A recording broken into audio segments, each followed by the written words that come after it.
Dala төсінде дүниеге келген алып бала туралы болмақ. Қане көрейікші бізде.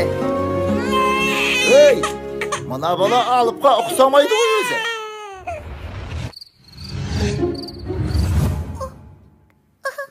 Бәсі, біз іздеген сәби осында екен ғой. Қанеки. Өзім секілді палуан болайын деп тұр екен. Олай болса, сенің атың... Әке, сіз бедіңіз? Кешіріңіз, жол сіздік әрине.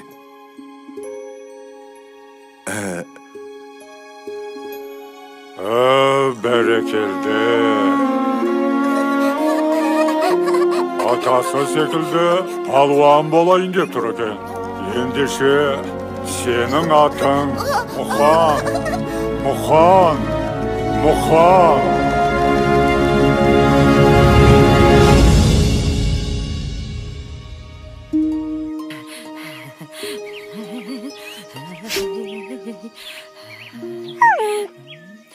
Ала ғой, алайын, үше ғой, жарығым. Қарны ашып қалыпты. Ой, тағалып келейін.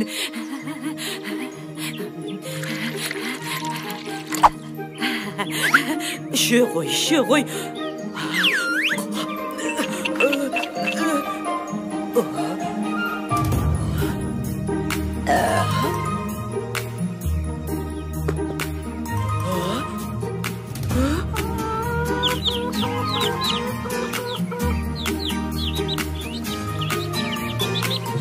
Батырларда туған анадан, ақындарда туған анадан, бақытына барша қазақтың, келдім мәне ғажап күн, айналайын сендей балақтан. Тәңір берген көші бойында, жеңістерге жету ойында, білектіге басын имей, жауырыны жерге тимей, армандарға алда ұмтылар.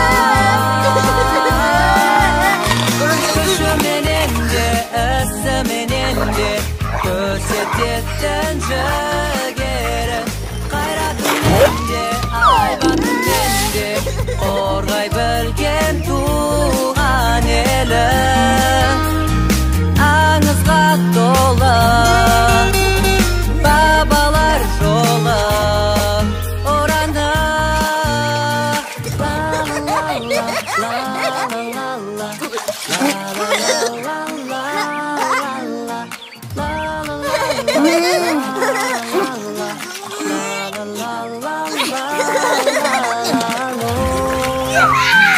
Аңызға толы бабалар жолы ораны.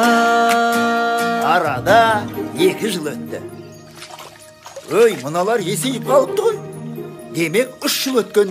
Бірақ бұл кезеңде айтарлықтай қызық болған жоқ. Міне, осы жастарында біраз қызықты оқиғалар болды. Мұхан, қорадағы қойларды өріске айдаңдар. Кеттік, Мұхан. Болсаңшы.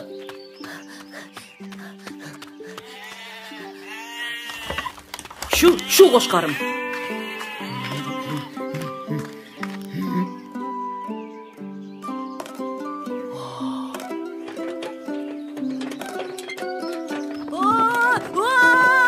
Мұхан, қаш!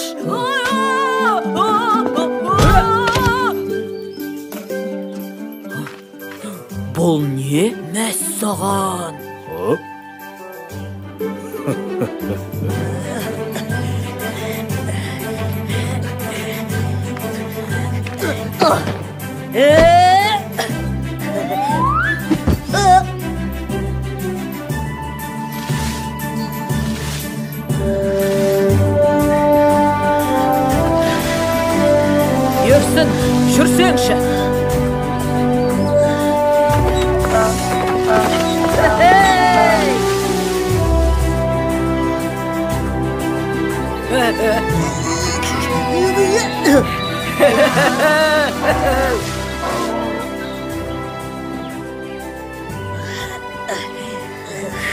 Жаттығуда қандай қиын болса, айқаста сондай жеңіл болады. Ел Мұқан, ағаш аралаймыз. Мен ағаш жарамын.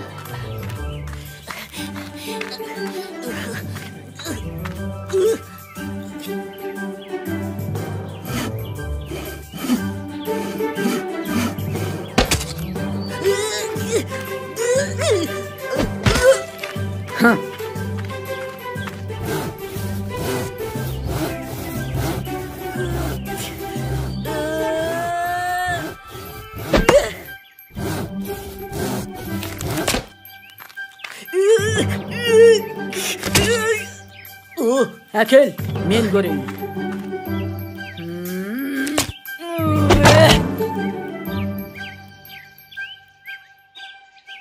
Сен сияқты күшім болса. Ал қане, қызықты сәттерін көру үшін тездетіп өткізіп жіберейік. Кешіріңіздер, арада тағы да жылдар өтіп Мұқан ер жетті. Енді оның халық аузында жүрген ерекше ерліктеріне куә болайық.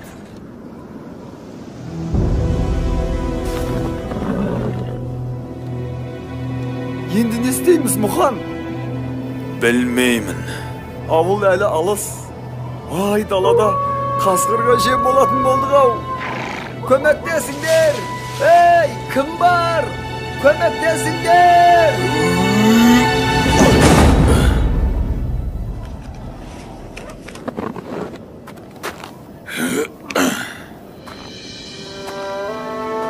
Мұқан, сенімдісің бе?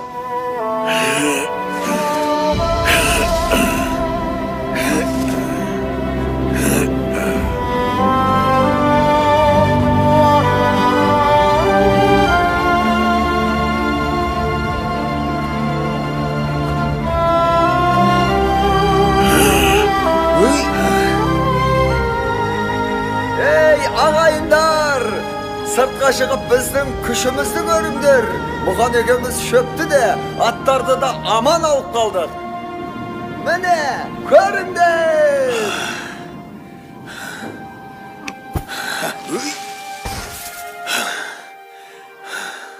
Тфәй, тіл көзім тасқа. Баяғының батырларын көргендей болдым ау. Қандай әдемі, шіркін. Сол шақарды өз көзіммен көрсең ғой. Жалғас? Құлынды көгенде. Бейге қымыз жиналсын. Қазір апа, бара жатырмын.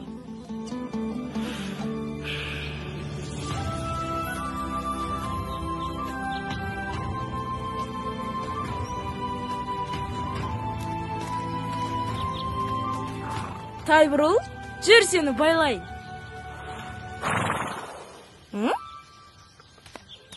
Жүр. Тайбұрыл, жүр деймін. Тайбұрыл, ой!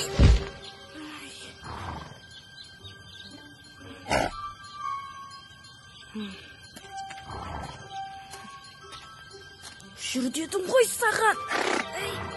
Ай!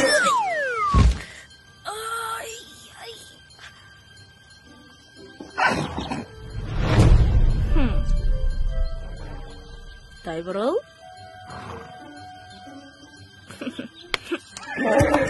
Қалай екен?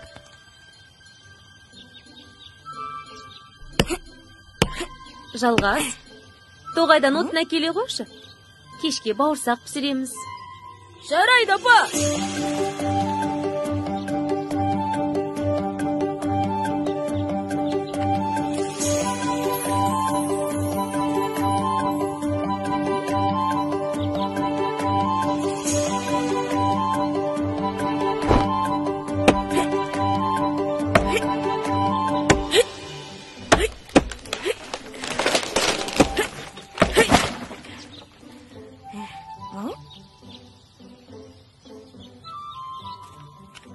Қазір сені де түсірерміз.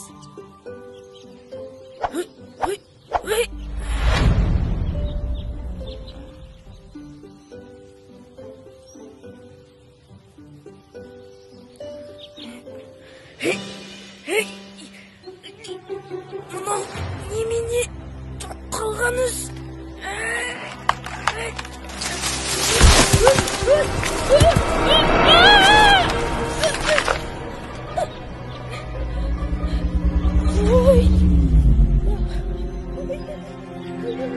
Қорқма, қазір шығарам. Тез тарта қойшы. Арқанды мұқтап ұста. Тез.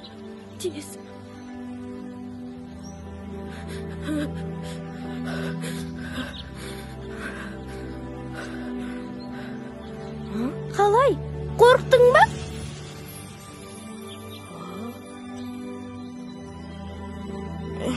Я қорқтым.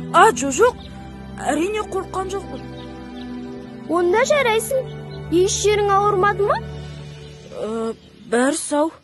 Жарайды, сау болып тұр. Тоқташ. Иә, не болды? Мен саған рахметті айтпаппын ғой. Сен болмағанда рахмет саған. Оқасы жоқ. Әйтеуір аман болсаң болғаны. Сенің атың кім? Тоқжан. Ал менің атым Жалғас. Сен мұнда қайдан жүрсің? Түркістан қаласынан қонаққа келдім. Мына өзен жағасындағы ауылға. Сонда атам тұрады. Рас айтасың ба? Иә. Ауыл беткейде алыс емес. Жоқ. Түркістан шаһарынан келгеніңді айтамын. Иә. Қандай керемет. Онда тұрған не бар? Білесің бе? Мен Түркістан шаһарын көрсем де бармандаймын. Өзі өте әсем шығар, я? Ол рас, өте әдемі қала. Онда әулие Қожа Ахмет Яссауидің кесенесі бар. Алыстан күмбездерін көремін. Аспанмен таласады ғой. Иә, Түркістанда қазақ елі өздерінің хандарын сайлап отырады. Керемет. Сондай шаһарда тұратын. Сен қандай бақыттысың, я? Әрине, бірақ мен даланы сағынам. Даланың өз сыры, өз әдемілігі бар ғой. Мүмкін солай шығар. Бірақ бәрібір Түркістан ерекше. Міне, менің ауылым осы. Сау бол, Жалғас. Енді байқап жүр. Сау бол, Тоғжан. Тағы да рахмет. Түркістанға жолың түссе қонақ бол. Біздің медресенің қасында.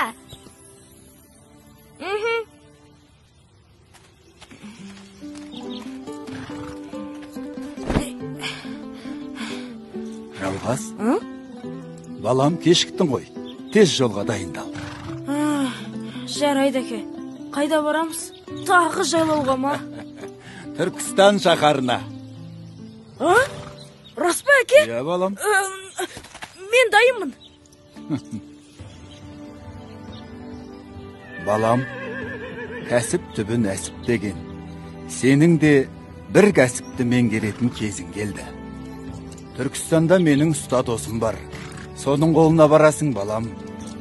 Әке, Түркістанға әлі ұзақ жүреміз бе? Сүт пісірімдей уақыт. Тездетіп жүрейікші. Жарайды.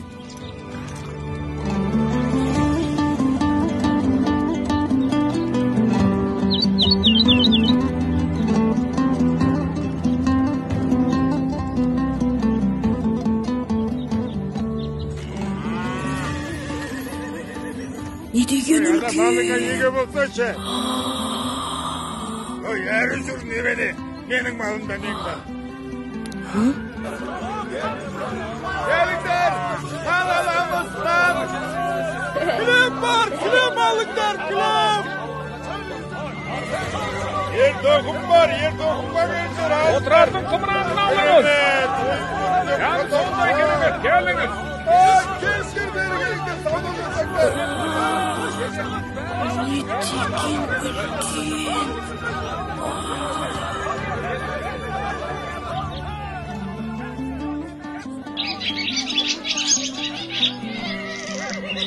Әке, мына ғимарат қандай үлкен? Өрнектерін қараш. Мұны қалай жасаған екен? Бұл Ахмет Яссауи кесенесі. Ең мықты шеберлер соққан. Кәсібіңді жақсы меңгерсең, сен де сондай боласың. Демек Ахмет Яссауи Түркістаннан шыққан ұл адам болды ғой. Иә, ол кісі Мұхаммед пайғамбардың жасына келген соң, әр қарай жарық дүниеде жүруді жөн көрмей, жер астындағы қылы өтке түсіп, қалған өмірін сонда өткізген. Көпшілікті иманға шақырып, келер ұрпаққа ілім таратқан. Сол үшін де ол әулие атанған. Бұл кесененің тұрғызылуы өз алдына бір тарих. Әйгілі Ақсақ Темір ол кісінің әулиелігін мойындап, басына кесене тұрғызуға бұйрық береді. Алайда құрылысшылар кесене іргетасын қалай бастағанда, бір үлкен көк түсті бұқа келіп, бұқа сондай үлкен болғандықтан ешкімнің шамасы келмейді. Құрылысшылар жұмысын қайта бастағанда, әлгі бұқа қайта келіп тағы қиратады. Халық мұның әнісін түсінбей бастары қатады. Осы кезде көнекөз қария былай дейді. Бұл келіп жүрген Яссауидің ұстазы Арыстан баптың әруағы. Бұқа кейпінде келгені бізге ашулы болғаны. Өйткені ол ұстаздан бұрын шәкіртке кесене тұрғызуға қарсы. Содан көпшілік жиналып, Арыстан баптың басына барып, 100 мал құрбандық шалып, шағын кесене тұрғызады. Міне, содан бері асау бұқаны ешкім көрмепті. Яссауиге зиярат ету үшін бірінші Арыстан бапқа соғу дәстүрі содан қалған балам. Ғажап оқиға екен.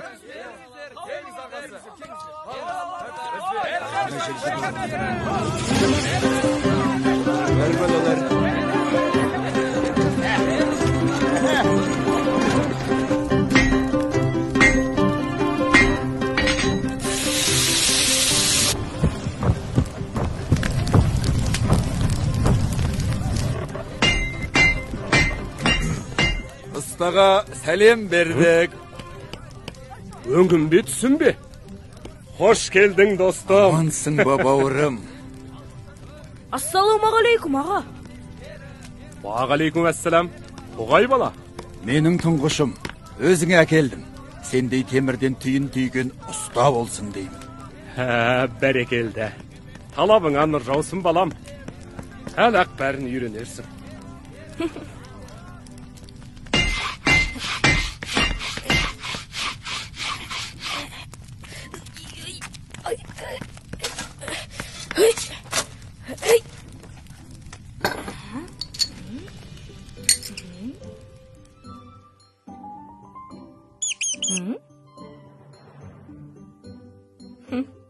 Қалқан құлақ, қорықпа, жей ғой. Қаласаң екеуміз дос болайық.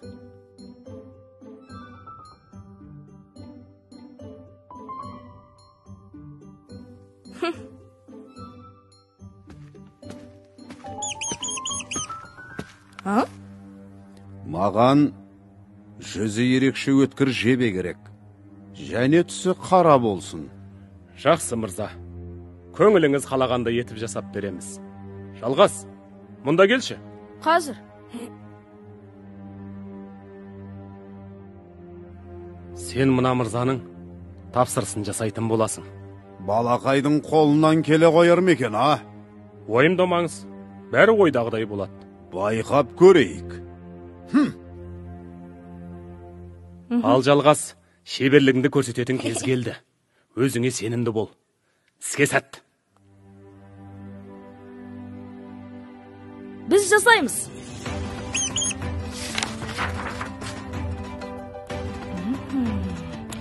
Қазір.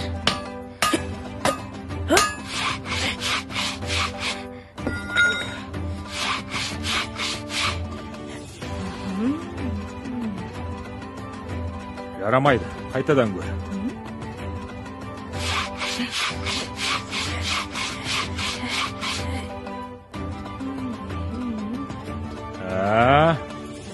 Мынауың дұрыс екен. Мына ағашты мен табайын. Ал мынаны сен таба ғой.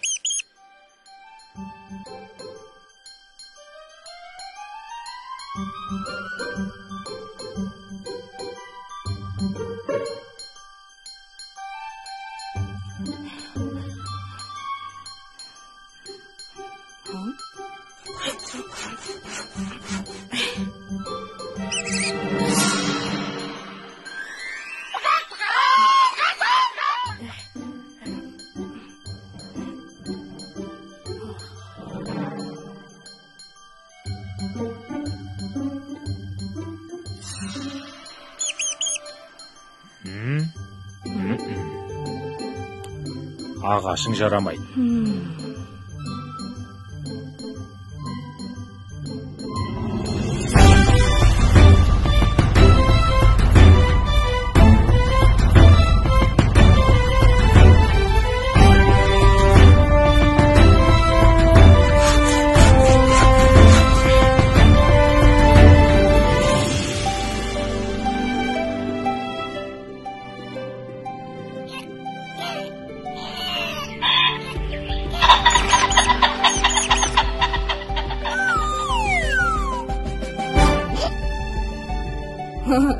Қалқан құлақ, кет.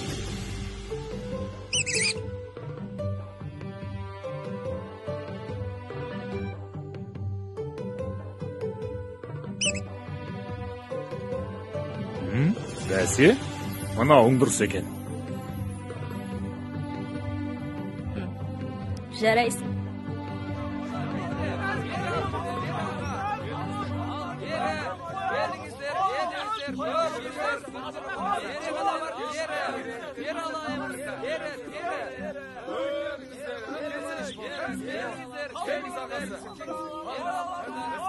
Аға, медресеге қалай өтуге болады? Келесі көшемен оңға қарай жүреді. Рахмет, аға.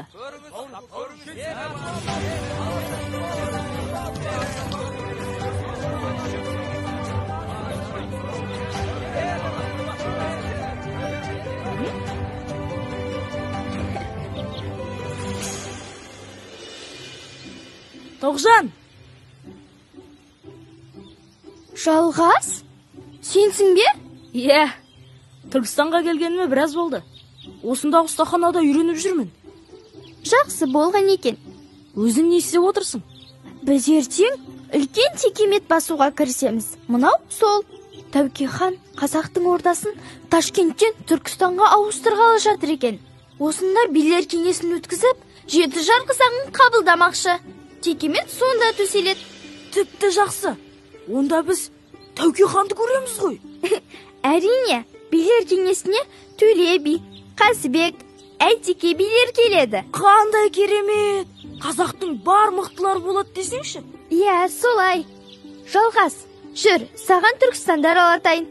Қонақсың ғой. Оған қуана келсемін. Жалғас, қаласаң мен сені кесененің күмбезіне шығарайын. Әрине қалаймын. Ендеше жүр. Ого!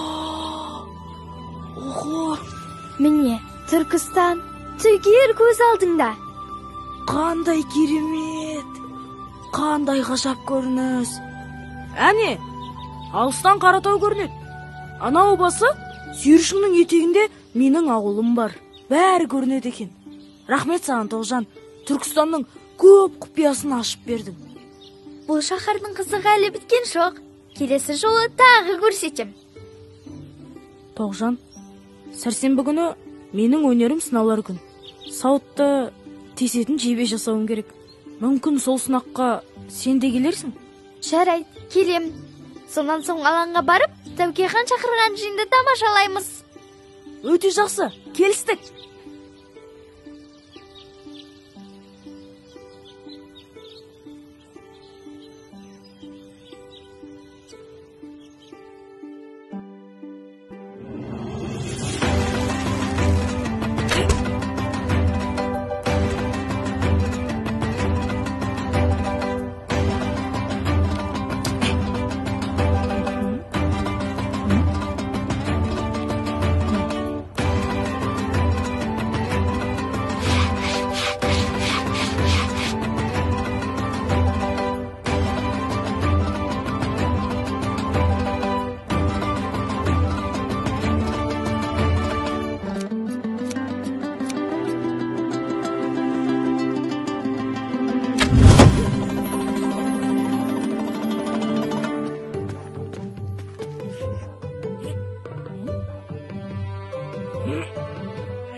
Қалқан құлақ.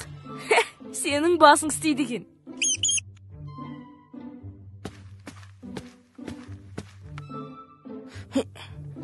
Қазір көреміз.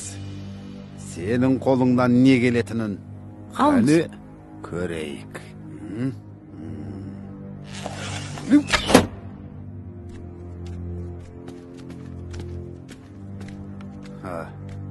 Балақай, сен жарадың. Мен ойлағандай жасапсың. Сіздің көңіліңізден шыққанына қуаныштымын, мырза. Міне, мынау сенің еңбек ақың.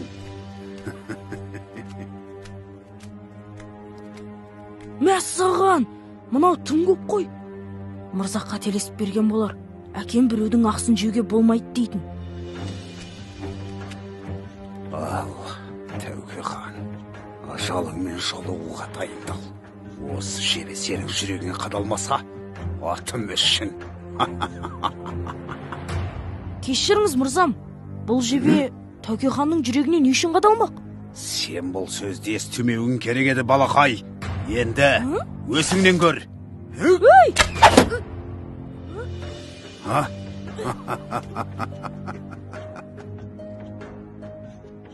Жіберіңіз! Мұндай жауыздыққа қалай бармақсыз? Жіберіңіз деймін! Онда шаруаң болмасын, балақай. Міне, осылай жебенің ұшын улаймыз.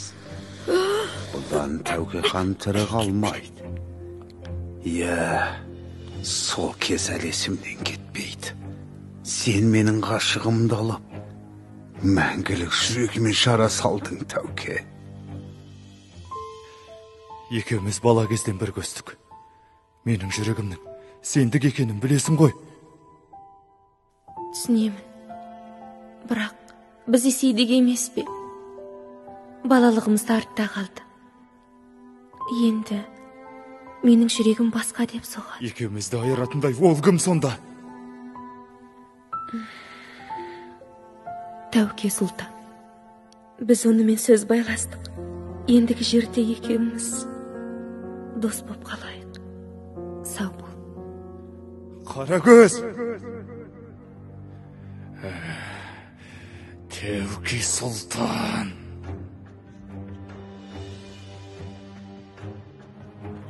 Енді сол үшін жауап беретін кез келді. Балақай, сен жасаған қара жебе бір кәдеге жарайтын болды. Тоғжан, сен бісің? Мұнда қайдан жүрсің? Соңыңнан аңдып келдім. Қазір сені босатам. Сені де ажал айдап келді ме? Мен сені бекер шақырдым. Бәрі менің кесірім. Жебені де бекер жасаппын. Сен оның жаман пиғылын білген жоқсың ғой. Енді қанның жайы қалай болар екен? Бүгін алаңда билер кеңесі өтеді. Қалайда бұл жерден шығып, ханға хабар беруіміз қажет. Не істесек болады? Білмей тұрмын. Арқан мықтап байланыпты. Қалқан құлақ? Сен бісің? Жалғас, сен кімге сөйлеп жатырсың? Қалқан құлаққа. Мына тышқанды айтамын. Бұл менің досым. Адамның тышқанмен дос болғанын көрмеген екем. Жарайсың, қалқан құлақ. Сен нағыз доссың. Досың ақылды екен.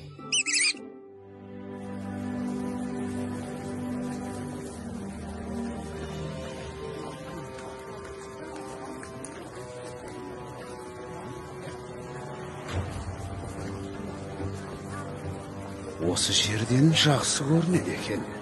Ал Тәуке хан, шық қане. Қазақтың қаны аз Тәуке келді. Енді сенің кезегің қара жебе. Тек, менімше ол жауыз алаңға бару керек. Тәуке ханды сол жерден табады.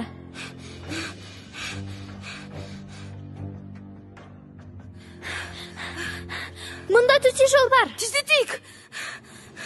Уа халқым, кешелі бері билермен келелі кеңес құрдық. Төле би, Қазыбек би, Әйтеке би бастаған игі жақсылар ортаға ойды салдық. Қасымның қасқа жолы мен есімнің ескі жолын қайта жаңғыртуды шештік. Енді ата заңымыз жеті жарғыны қабылдаймыз. Ал енді қазақтың қаймағы, Төле, Қазыбек, Әйтеке билер сөйлесін. Қанаға, сізге қасамық жасамақшы. Сақ болыңыз, хан ием.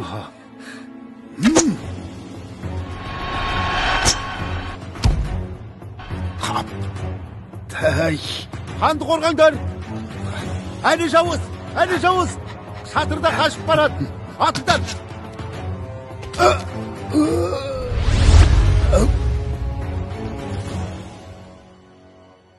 Жарайсыңдар, балалар. Сендер нағыз батырға лайық ерлік көрсеттіңдер. Жау жоқ деме, жар астында деген осы. Сендердей бала өсіріп тәрбиелеген ата-аналарыңа мың алғыс. Сендердей ұландары бар да, қазақ елінің болашағы жарқын екеніне сенемін.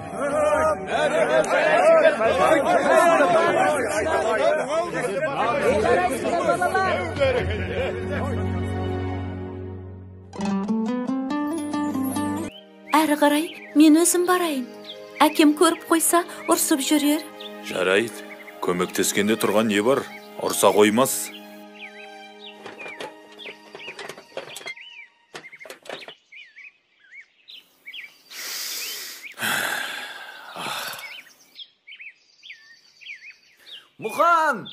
Мұхан, қайдасың? Мұхан, қайда жоғалып кеттің? Іздемеген жерім жоқ. Тыныштық ба? Тыныштық болса осылай сабылып іздейін бе? Сені Байекең сұрастырып жатыр. Не үшін? Байдың үлкен бұғасы өзендегі батпаққа батып шыға алмай жатыр екен. Бүкіл ауыл жабылып шығара алмады. Оның маған қатысы не? Сен ең қызығын сұрамадың ғой. Тағы не? Бұғаны шығарған адамға Байекең бір қошқар берем деді. Онда кеттік. Арғаптар! Қане тар әне! Арғаптар! Қане Ал қане! Қар! Арғаптар! Ал, көрсет өнеріңді.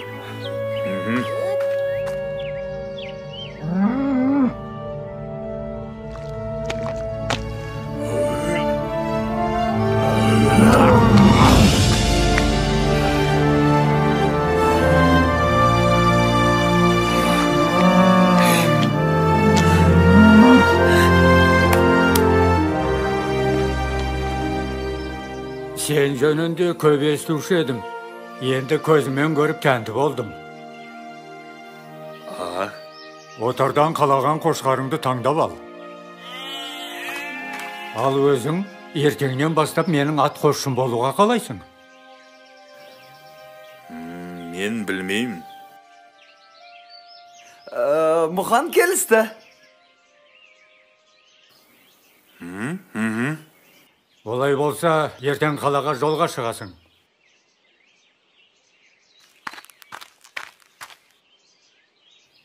Екеуміз Мұханды қалай суырып алдық, Мұхан? Енді қошқар бізді таңдап алайық.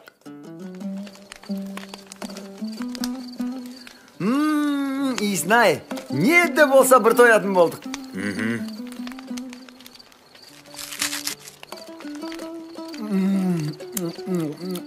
Бақ жүркінің дәмін ай. Өй, Мұхан, мұның не? Расында да дәмді екен. Жарайды, күшінап ал, ертең қалаға жүреміз.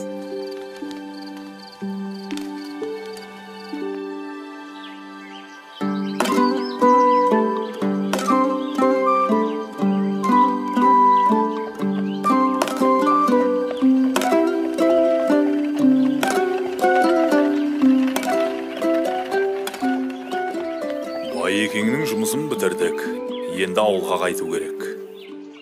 Мұхан, қалаға күнде келе бермейміз ғой. Сәл-пәл арлап көрейікші. Әне, анда бір қызық болып жатыр. Жүрсеңші. Көрген дарманда, көрмеген дарманда. Цирк! Көрген дарманда, көрмеген дарманда. Әлемге әйгілі сиқыршылар, балуандар мен аттың құлағында ойнайтын шабандоздар, клоундар мен сүйегі жоқ гимнастика шеберлері. Келіңіздер, көріңіздер, циркке қош келдіңіздер. Естідің бе? Балуандар өнер көрсетеді дейді. Палуандар? Оған ақшамыз болмай тұр ғой. Ей, бір мәнісі болар. Көзімізді қиығымен болса да көрейікті. Мына жерден ештеңе көріп жарытпаспыз. Бір жолын табу. Келесі тамашалайтындарыңыз орасан зор қара күштің иесі, Сібірдің қоңыр аюы Иван балуанның өнері. Қарсы алыңыздар.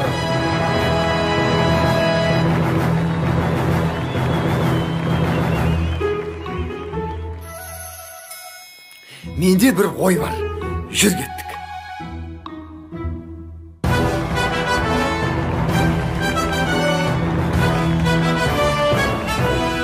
Аю десе дегенде екен, ақ шіркін күшін-ай.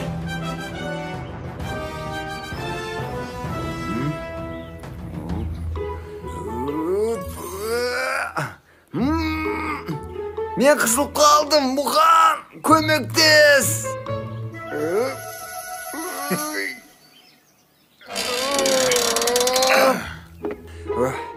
Кеттік.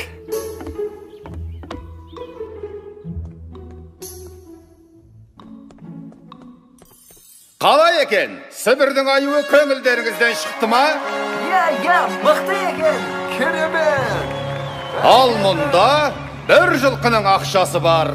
Олай болса, осы ақшаны кез келгеніңіз ала аласыздар. Тек бір ғана шарт бар. Сібірдің аюын кім жығып, қара маскасын шешсе, сол алады. Қане, кім шығады? Бәрекелді. Қане, қара маскамен қайсың шығасыңдар? Алға. Мына жігіт. Не істеу керек? Олай болса, Сібірдің аюымен күрес басталды. Қошемет! Күресу керек пе? Қазақтадан арғасқан жігіттер бар, Құдайға шүкір.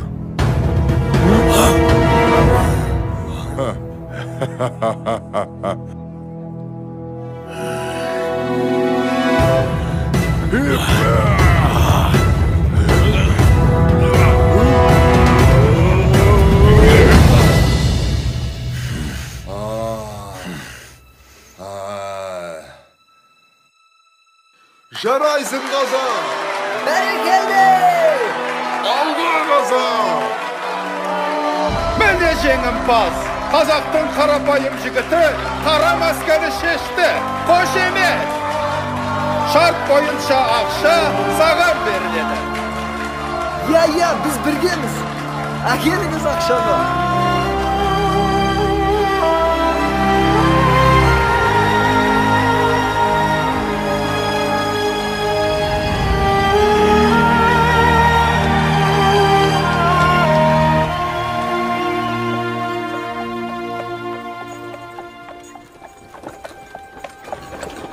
Сәлеметсіздер ме, мырзалар? Мен осындағы күрес қауымдастығының өкілімін. Мұқан деген сіз бе? Мен? Сізде табиғат берген күш, ерекше дарын бар секілді. Мұндай күшпен сіз мына далада емес, қалада, яғни үлкен кілемде өнер көрсеткеніңіз дұрыс. Қаласаңыз, мен сізді қарамағыма алайын. Мен ойланып көрейін. Сонда күрескен үшін ақша бересіздер ме? Әрине алады, және де аз емес. Онда біз келістік. Олай болса... Қалай, қайда, қашан, кімге, немен барамыз? Жақсы, 10 күннен соң осында жолығамыз. Мен асыға күтемін. Сау болыңыздар. Көрдің бе, Мұқан? Менімен жүрсең, қор болмайсың.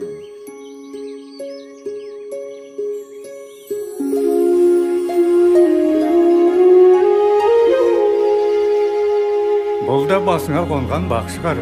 Үлкендердің көзіне түскенің дұрыс болған. Әке, олай болса батаңызды беріңіз.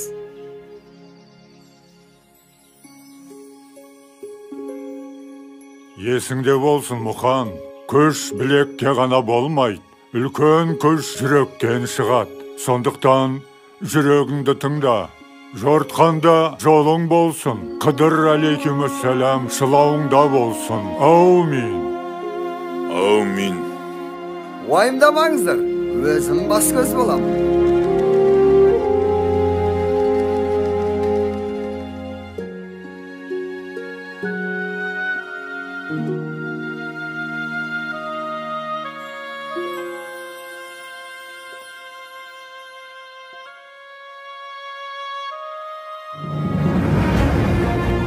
Мәне осылай, Мұқан әлемдегі ең беделді жарыстарға қатысып, ең мықты деген балуандарды жеңеді. Содан соң оған қажы атағы беріліп, Қажымұқан атанады. Қажымұқанның атағы қазақ даласынан ары асып, бүкіл әлемге дүркірейді. Ей, мен осы көп сөйлеп кеткен жоқпын ба?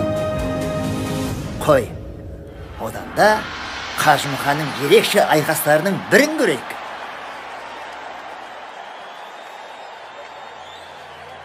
Мен Жапон балуаны Саракики. Жарысқа қатысқандардың бәрін талқандаймын. Бір ғана шартым бар. Күрес джиу-джитсу әдісімен өтетін болса. Қане, кім бар?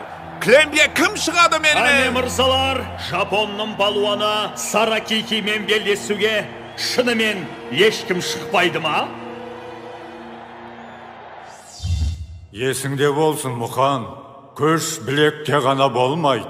Үлкен күш жүректен шығады. Қане көңілдірек, кім шығады? Олай болса, бүгінгі жарыстың чемпионы деп Жапон балуаны. Жаным арымның садақасы. Нар тәуекел. Мен шығамын. Қане, келесі батырымыз кім екен? Қарсы алыңыздар. Қазақ даласынан балуаны Мұқан мырза. Дуғол шабала. Аха, мына қазақтың жүрегі бар екен. Қане, қолдап қояйық. Бастаңыздар.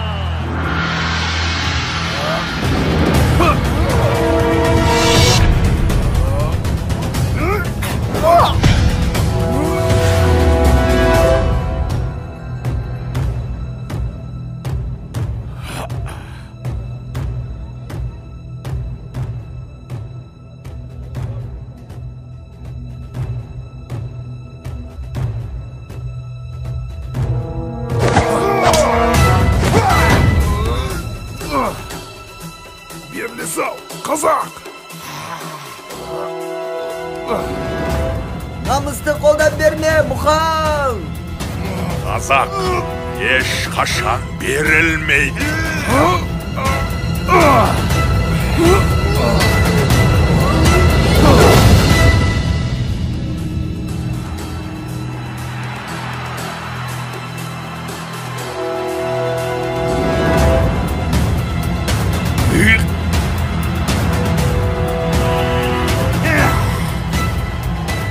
Біздің ауылдың құтырған иттерінің үнін бұлай өшіреді. Бұл менің досым! Біз жеңдік! 1941 жылы Ұлы Отан соғысы басталған кезде 70-тен асқан қарт Қажымұқан қанша қиын болса да ел аралап өнер көрсетіп, халықтың рухын көтеріп, қуаныш сыйлаумен болды. Өнер көрсетуден түскен ақшаға ол әскери ұшақ жасатып, майданға берді. Сол үшін Сталиннен алғыс хатты алды. Қажымұқан атамыздың жеңістері ұрпағымыздың рухын мәңгілікке асқақтата беретініне сенімдіміз. Сендер де бүкіл әлем таныған Қажымұқандай балуан аталарыңды әрқашанда мақтан тұтыңдар. Бірде аспаннан жұлдыз ағып түсті. Жарқ етіп төменге зымырап, тау баурайында тұрған киіз үйдің ішіне түсті. таң атты. Есік ақырын ғана ашылды да, таңғы күннің нәзік сәулесі үйдің ішіне жарығын түсірді. Үйде тәтті ұйқыға батқан кішкентай бала жатыр екен. Ұйқысынан тұрып, көзін ашып қараса, алақанында шекілдеуік жатыр екен. Киіз үйден шығып, хош иісті шелпек пісіріп жатқан анасына жүгіріп келді. Ана, мынаны қарашы. Бұл шекілдеуікті жерге отырғызсаң, одан үлкен, әдемі күнбағыс өсіп шығады, деді анасы.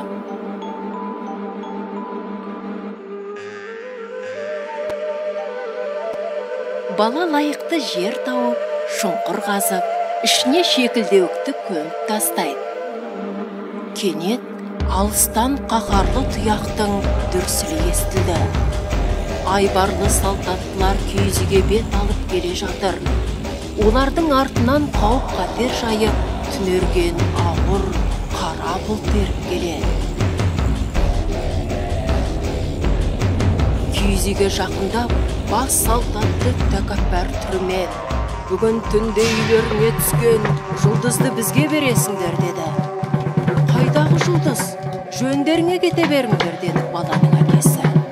Онда бізбен барасыңдар, ұстаңдар оларды, деп қарқылдап бұйырды бас салтатысы. Қаскүнемдер баланың ата-анасын ұстап алып, аманат қып әкетті. Қорқып, абыржыған бойымен бала жалғыз қалды.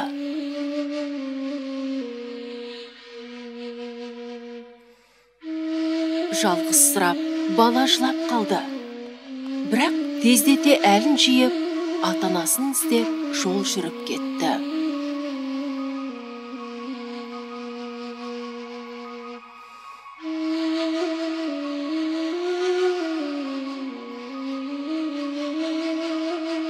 Ұзақ жол жүреді.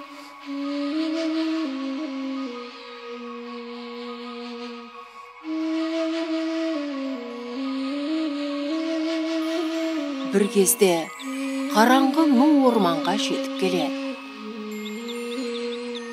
Сөйтіп жүргенде әне міне дегенше түн де батты.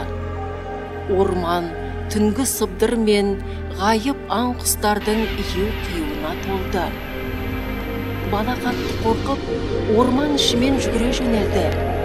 Кенет сүрініп кетіп, төмен қарай домалап түсті. Ұрынып, көңілі қалған бала жылап жіберді. Бір кезде кішкентай орман тұрғындары жиналып, қарап тұрғанын бала аңғарды. Жылауын қойып, анасының шелпегін бөлісіп, бәріне дәм татқызды.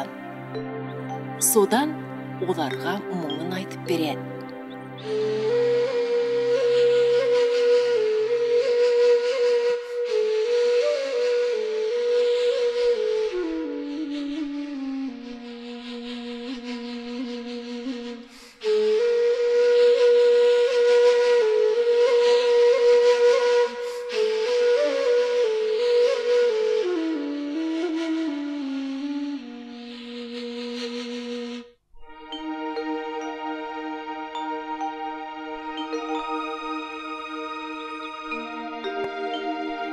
Таңертең баланың кішкентай орман достары оған көмектеспекші болады.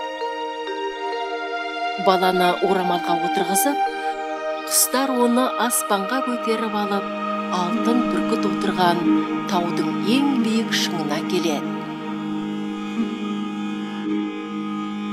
Бұл жерге неге келгеніңді білем, деді бүркіт. Мен саған көмектесермін. Мына сиқырлы тасты ала қой. Ол арқылы ата-анаңды босата аласың. Бірақ нағыз қазына өзің отырғызған кішкене ғана шекілдеуік. Одан сиқырлы күнбағыс өсіп шығу керек.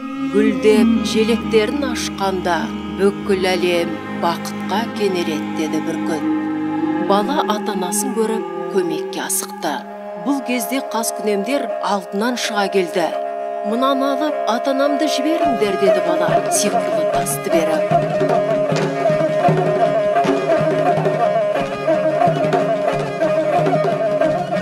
Тасты түскен жұлдыз деп ойлап, қаскүнемдер алыса кетті. аш көзді, томағайлық пен зұлымдық бастарын айналдырып, естерінен ауысып кетті. Өздері шыққан зұлмат оларды қайта жұтып қоймағанша, бірін-бірі ұрып, соққылап жәбірледі.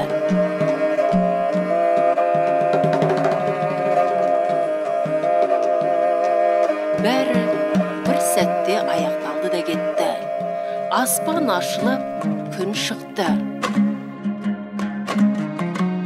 Бала жерден сиқырлы тасты көтеріп, ата-анасымен бірге үйге қарай аттанды.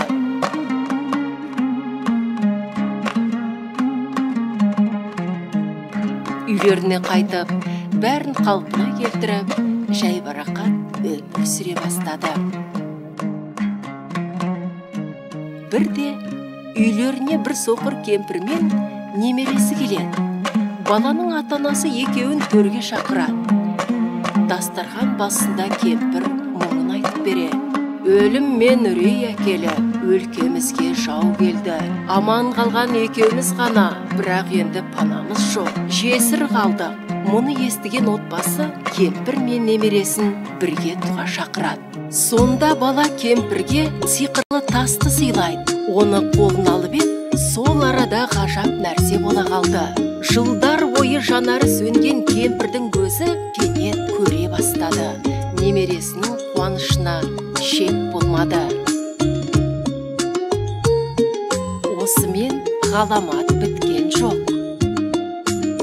Балалар сиқырлы шекілдеуік отырғызған жерге жүгіріп келгенде, жасыл өскін көреді. Балалар оны суарады. Бұл кезде тап көздерінің алдында үлкен, әдемі, сиқырлы күнбағыс өсіп шығып, жер беті